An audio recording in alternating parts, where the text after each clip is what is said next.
We're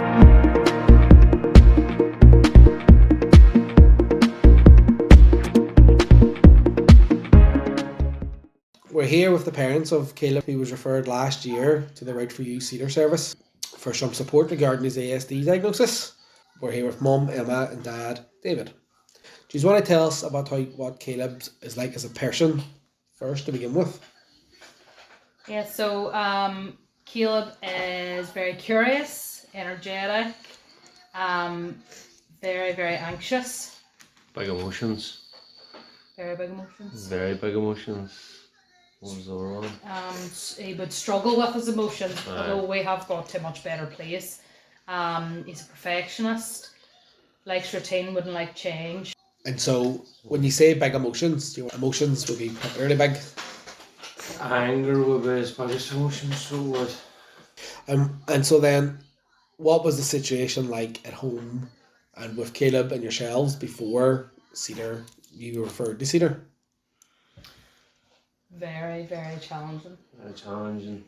As I say, the anger was a big thing. When the meltdowns, it was anger, it was stuff like that there. But we felt isolated. And then you were getting, because he was just, we didn't understand it. Well, I personally didn't understand it to a point where when he was kicking off, I was getting frustrated. I was saying, why can't he just listen to me? Why can't he just do as I say? Whereas when Rochelle came out, I realised I shouldn't have been frustrated at them points. I needed to slow down, calm down, and see what was going on, how I could support, even if it was just to hold him, or do you know what I mean? So it was a learning curve for me. Like. And do you find that has helped him manage them frustrations better? I would say it definitely has. To be fair, it definitely has. We were reaching crisis point daily. And physically and mentally we were both absolutely exhausted, whereas we still reach really tricky points, but it's not as frequent. Just understand them better now. As I say to Emma, like at the end of the day, we're here to help him and help him with coping mechanisms for when he's older. Yeah. Because at the end of the day, he has to go out that big bad world out there. Like, and if we can put the groundwork on now to help him, you don't want to change him. You can't change the world around him now. Yeah. So you can't. So if we can give him coping mechanisms for when he's just older, them tools so that he knows how to manage that himself. Manage himself. What sort of strategies and tools have you learned from the service that you've been able to put in? Not letting it get to that point. It's recognising the early signs. Yeah. One-to-one attention. Nearly all the time. And he would have seeked that out in negative ways, whereas now he's getting that one-to-one time, so he's not seeking out in negative ways. Yeah. Remember we said about trying to get him to understand his emotions and trying to support him, you know, triggers him, do you know what I mean? Yeah. Like taking him out of that situation. And breathing exercises, tools like that, breathing exercises, hand squeezes, stuff like that there, trying to bring him back around, bring him down, so he doesn't reach that point. Right. It was this time last year that the service had started. What has been the change now, a year on? Like how... Well, we're not in crisis point daily. No. Like we've been given a lot of tools. I think we had to manage our own, what would I say, emotions, or how we manage them better, supporting Caleb. I think we didn't have much understanding of the why.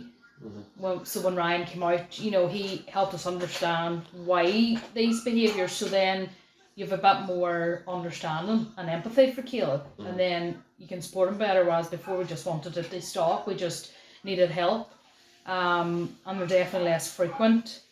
So tell me more about what school's like for him and how that's impacting his life.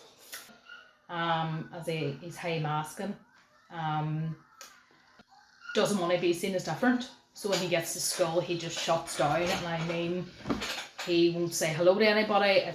So after a year we've gone from daily bouts of coming home from school, being constantly in crisis, being constantly heightened, and now that has become a lot less frequent.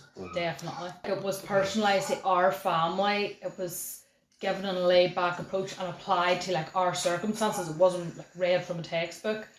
And we felt at ease, didn't we? We didn't feel